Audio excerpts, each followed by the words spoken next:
Usulan penundaan pemilu 2024 terus mencuat sejurus pernyataan sejumlah elit partai politik.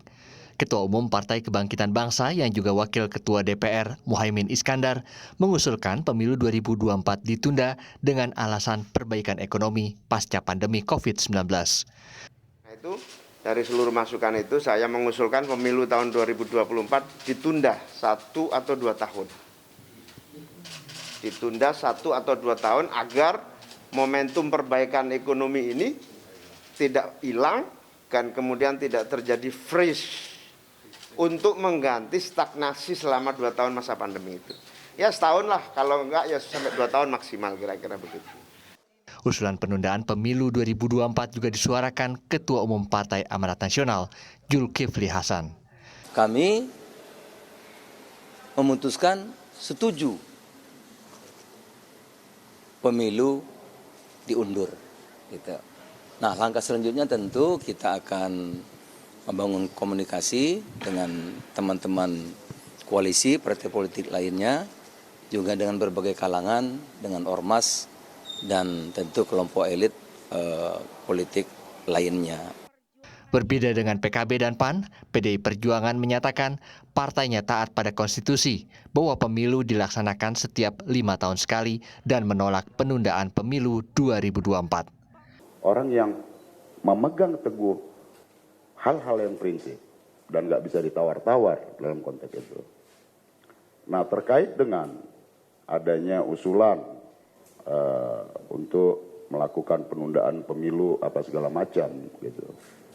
Nah prinsipnya kalau PDI Perjuangan menolak. Senada dengan PDIP, Partai Gerindra menyatakan menolak penundaan pemilu dan menyatakan taat konstitusi demi demokrasi yang sehat. Terkait dengan wacana penundaan pemilu 2024, Pak Prabowo Subianto menyatakan beliau menghormati konstitusi kita dan ingin terus menjaga konstitusi kita serta merawat demokrasi kita yang sehat. Sementara itu Partai Nasdem menolak dengan keras usulan penundaan pemilu 2024 karena dinilai bertentangan dengan konstitusi. Nasdem sudah jelas ya, kita akan taat, menjaga dan menghormati konstitusi. Itu menjaga itu penting sekali konstitusi kita. Jangan sampai konstitusi kita disesuaikan dengan kepentingan ya. Jadi justru kepentingan yang harus menyesuaikan dengan konstitusi. Konstitusi kan sudah jelas mengamanatkan. Jadi yang namanya pemilu, memilih presiden, wakil presiden, anggota DPR, anggota DPD, anggota DPRD, itu diselenggarakan secara langsung, umum, bebas, rahasia, jujur, dan adil setiap 5 tahun sekali. Ketua Umum Partai Demokrat Agus Harimurti Yudhoyono menilai usulan penundaan pemilu 2024 bukanlah aspirasi masyarakat, melainkan keinginan segelintir pihak untuk mempertahankan kekuasaan. Saya tidak melihat ada masyarakat yang memiliki harapan itu. Yang jelas itu adalah harapan segelintir pihak yang ingin melanggengkan kekuasaannya. Sementara itu Partai Golkar menyebut perpanjangan masa jabatan presiden bukan hal tabu selama melalui mekanisme konstitusi. Wakil Ketua Umum Partai Golkar, Melkias Markus Mekeng, dalam siaran persnya yang dikutip Kompas.com menyebut yang tidak bisa diubah hanya kitab suci. Di luar itu, semua bisa diubah asal melalui mekanisme konstitusi. Partai Golkar bahkan setuju tujuan penyelamatan ekonomi di balik wacana perpanjangan masa jabatan presiden. Kalau semua berhenti karena pemilu, kan bahaya. Ekonomi akan lumpuh. Makanya wacana perpanjangan masa jabatan itu realistis dan rasional, ujar Wakil Ketua Umum Partai Golkar, Melkias Markus Mekeng. Sejauh ini 6 partai politik menolak usulan penundaan pemilu 2024, yaitu PDI Perjuangan, Partai Gerindra, Partai Nasdem, Partai Demokrat, dan P3, serta PKS. Partai yang mendorong penundaan pemilu yaitu PAN, PKB, dan Partai Golkar. Anggota Dewan Pembina Perludem, Titi Anggraini mengungkap bergulirnya usulan penundaan pemilu 2024 menjadi ujian demokrasi negeri ini. Ya, yang pertama tentu ini menjadi gambaran secara terbuka oleh publik untuk menilai komitmen berdemokrasi para elit politik kita, termasuk juga komitmen di dalam patuh berkonstitusi. jelas misalnya tadi disampaikan bahwa kita berkonstitusi itu bukan untuk memfasilitasi kepentingan pragmatis apalagi yang sifatnya temporer. Presiden Joko Widodo berkali-kali menegaskan tidak ada niat untuk menjabat selama 3 periode. Presiden dipilih 3 periode itu ada 3 menurut saya. 1, ingin menampar muka saya. Ya. Yang kedua, ingin cari muka. Padahal saya sudah punya muka. Yang ketiga, ingin menjerumuskan. Dan saya tegaskan, saya tidak ada niat, tidak ada juga berminat menjadi presiden 3 periode. Konstitusi mengamanahkan 2 periode. Itu yang harus kita jaga bersama-sama. Walau Presiden berulang kali menyatakan tidak ingin menambah masa jabatan, namun apakah ada tangan pemerintah di balik wacana penundaan pemilu? Terlebih hingga saat ini belum ada pernyataan resmi terbaru dari Presiden atas wacana ini. Sebelumnya pemerintah, DPR, dan Komisi Pemilihan Umum KPU telah menyepakati tanggal pemilu serentak pada 14 Februari 2024 mendatang. Tim Liputan Kompas TV.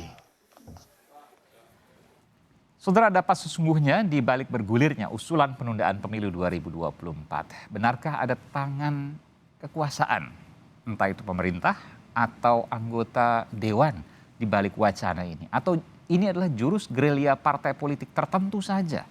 Serta sejauh mana respons KPU atas polemik ini? Kita akan bahas bersama Komisioner KPU Arief Budiman, politisi PD Perjuangan Budiman Sujatmiko, dan Wasekjen Partai Demokrat Janssen Sittindaun. Selamat malam Bapak-Bapak, sehat selalu.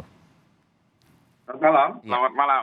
Saya ingin ke PDI Perjuangan dulu, Bung Budiman Sujatmiko. Saya tahu PDI Perjuangan menolak ini dengan kata lain bahwa akan ditolak karena tidak sesuai dengan konstitusi. Yang ingin saya tanyakan, ketika nanti konstitusi diubah, katakanlah misalnya amandemen Undang-Undang Dasar 45, kan sudah sesuai konstitusi. PDIP tetap menolak nggak? Ya gini, betul yang tidak bisa diubah kitab suci. Tapi bukan berarti semua hal bisa diubah seenaknya untuk kepentingan pragmatis. Apalagi dengan argumen-argumen yang lemah. Ya. Kalau semua bisa diubah, Aiman bisa mengubah komposisi rumah tangganya Aiman setiap saat. Kayak juga gitu kan. Kan nggak enak. Ini kan beda rumah tangga. Terlalu kecil untuk menyamakan dengan rumah tangga. Iya, sama. Rumah tangga itu juga itu bisa jadi ubah ya, kan? Karena ini bukan terkait saya, bukan terkait Bung Budiman, ini bukan terkait Bung Arief Budiman, ini juga bukan terkait juga Bung Janssen, tapi ini terkait dengan kelangsungan bangsa dan negara dan masa depan demokrasi. Anda setuju dengan itu? Sangat, karena gini ya, satu sisi kedua, sama, Mas Arief atau saya? Bung Budiman Sujatmiko. Loh, saya, negara itu dibangun bukan sekedar oleh konstitusi, dibangun juga oleh etika. Dibangun juga oleh sejarah, ya, sejarah, etika, dan konstitusi itu satu kesatuan. Jadi konstitusi nggak bisa diubah sembarangan dengan mengabaikan faktor-faktor apa yang menyebabkan sebuah konstitusi harus diubah. Ya, misalnya menunda karena pemulihan ekonomi. Yang namanya pemulihan ekonomi dari zaman setelah krisis moneter 97 juga ada pemulihan ekonomi kan. Tapi urusan pemilu kan urusannya sifatnya reguler. Tetap jalan tuh, bahwa kemudian Pak Harto kemudian mundur, Mei 98, itu karena memang urusannya udah pemilihnya sendiri memang tidak demokratis pada waktu itu. Tapi antara 99 sampai 2004, itu juga kita juga banyak melakukan pemulihan ekonomi ya, kita bangkit dari krisis, toh dilaksanakan pemilu 99, dilaksanakan pemilu 2004. Ya, jadi pertanyaan saya begini Bung Budiman, kalau seandainya ada usulan untuk amandemen di luar, kan saya tahu bahwa PDI Perjuangan mengusulkan amandemen untuk garis-garis besar haluan negara, pokok-pokok haluan negara. Kalau ada agenda di luar itu, maka PDI Perjuangan pasti menolak, termasuk agenda untuk memperpanjang jabatan atau 3 periode presiden. Pasti menolak. Pasti menolak. Anda yakin bukan hanya Anda, bukan hanya seorang Budiman Sujatmiko saja, tapi institusi atau partai PDI Perjuangan seluruhnya menolak? Seluruhnya itu dalam beberapa acara partai internal dikemukakan juga oleh ketua umum, oleh sekjen, kita diskusi. Oh, bahkan Bu Mega juga sudah sempat menyinggung itu, Bung Budiman. Ya, ada dalam internal ya, internal partai ya. Boleh di-share, mungkin bisa di-share kalau Anda tidak keberatan Apa yang kemudian menjadi sikap Bu Megawati? Satu, Bu Mega pertama tidak boleh mengganti pemilihan presiden langsung. Ya, pemilihan presiden langsung jadi diganti. Regularitas 2 periode itu juga ada reformasi karena 2 itu pemilihan langsung maupun pembatasan periode itu adalah buah-buah dari reformasi dan PD Perjuangan lahir dari proses itu. Ya, yang mau kita usulkan adalah pokok-pokok haluan negara saja. Yang itu tidak membatasi atau merantai, membatasi kebebasan para calon presiden, tapi tetap dalam kerangka strategi jangka panjang. Begitu, Mas Iman. Saya ke Bung Jansen. Bung Jansen, apa komentar Anda terkait dengan usulan yang semakin terdengar, semakin santer, semakin hangat, dan ini kemudian disuarakan oleh partai-partai pendukung presiden? Sebagian partai pendukung presiden. Sebagian, ya. Kan lebih dari satu, jadi saya boleh sebut partai-partai meskipun tidak semua. Sebagian kecil. Pakai sebagian kecil. Enggak juga, Golkar, PKB, dan PAN kalau dikumpulkan lumayan banyak, tinggal mengumpulkan DPD, jangan-jangan masuk itu sepertiga MPR. Silakan Bung Jansen. Iya, itu orang-orang nggak bertanggung jawab itu. Orang-orang nggak bertanggung jawab, oke. Jadi, jati diri politisi itu kan tertib konstitusi. Itu jati dirinya begitu dia. Bahkan kita para politisi ini ya, itu kan punya mazhab, punya nilai-nilai, punya pandangan begitu. Itu makanya saya kemarin mengatakan bagi siapapun kemudian ya yang hari ini datang ya dengan suara paling keras maju di depan mengusung soal perpanjangan masa jabatan presiden atau menambah periodisasi presiden ya. Itulah komitmen dia terhadap demokrasi di Indonesia begitu. Harusnya masa depan dia untuk menjadi itu normatif. Saya ingin tahu di belakang itu. Anda bersedia nggak untuk menjawab? Mungkinkah ini didorong justru oleh kekuasaan? Nggak tahu kekuasaan yang mana ya. Mungkin presiden tidak, tapi orang-orang di lingkaran presiden. Mungkin nggak? Saya kira tadi ya rekan media yang lain bukan Kompas tapi CNN yang kemudian hari ini rame menjadi trending topik di Twitter kan sudah menulis itu. Gitu. Saya tadi berharap sebenarnya teman-teman pengusung itu ikut hadir begitu. Misalnya tadi ada PAN yang hadir dan lain-lain begitulah dia, atau Golkar begitu ya. Karena di CNN tadi kan ditulis tuh secara terang benderang begitu. Kalau Bang Jul itu ketemu dengan Pak LBP begitu, baru kemudian beliau menjadi jubir di luar. Siapa? Pak Jul ditulis di CNN tadi itu ketemu dengan Pak LBP begitulah dia. Kebetulan saya belum baca nih, boleh jelaskan nggak? Apa itu? Boleh jelaskan nggak? Jadi apa yang kemudian Anda dapatkan dari situs tadi, CNN? Kalau di situ dijelaskan, ya, kan ini kan ada banyak jubir ini. Saya ingin menempatkan ketua-ketua umum partai kemarin itu hanya sekedar jadi jubir di depan saja begitu dia.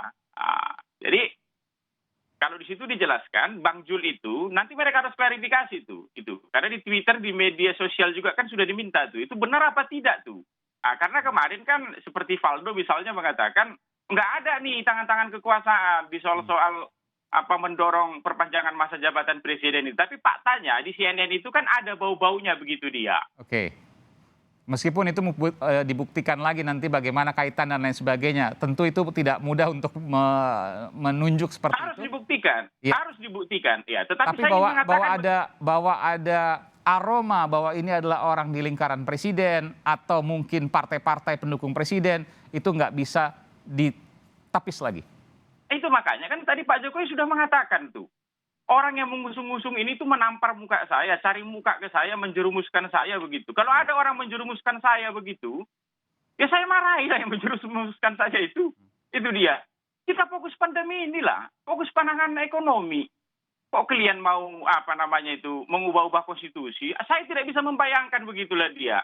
Masih memperpanjang 1-2 tahun masa jabatan presiden, konstitusi kita obrak-abrik begitu. Oke, kalau seandainya bicara konstitusi, Demokrat bisa apa? Kan Demokrat, PKS lah berada di luar kekuasaan, mungkin PDIP. Tapi kalau seandainya partai-partai yang lain kemudian mengusung, lalu kemudian disetujui oleh DPD, selesai urusan. Itu makanya saya katakan kemarin, ya ada 2 hal yang ingin saya sampaikan di sini. Saya katakan kemarin, dalam persoalan ini penting sekali. 2 mantan presiden kita yang masih hidup itu harus bicara maju ke depan. Itu dia, Ibu Mega dengan Pak SBY. Karena mereka pernah jadi penyelenggara pemilu begitu dia. Dan patuh pada konstitusi itu. Yang kedua, saya mengatakan ya, Mungkin ini takdir sejarah begitu. PDIP dan Demokrat ini mungkin, walaupun dalam politik ini semua kemungkinan bisa terjadi begitu ya. Mungkin takdir sejarah di Indonesia ini PDIP dan Demokrat ini tidak akan pernah dalam satu dukungan kekuasaan yang sama begitu. Dan itu bagus untuk Indonesia. Dengan catatan PDIP tetap di dalam begitu, Demokrat di luar atau gantian Demokrat berkuasa, PDIP di luar. Kumandang azan maghrib, tapi sebelum saya ingin tanya Bung Jansen, menurut Anda mungkinkah rencana yang akan terrealisasi? Iya atau tidak? Singkat saja. Kalau pakai matematika politik hari ini yang tidak sampai 2/3, karena konstitusi itu bisa tidak diubah. Oke, baik. Nanti kita akan tapi kembali. ada ketentuan 2/3. Nggak bisa. Sepanjang PDIP konsisten pemilu reguler tetap periodisasi presiden itu 10 tahun 2 kali kemudian tidak ada masa perpanjangan. Sepanjang kita bahas nanti selepas jeda. Kita akan dengarkan dulu kumandang azan maghrib untuk wilayah DKI Jakarta dan sekitar berikut ini, saudara.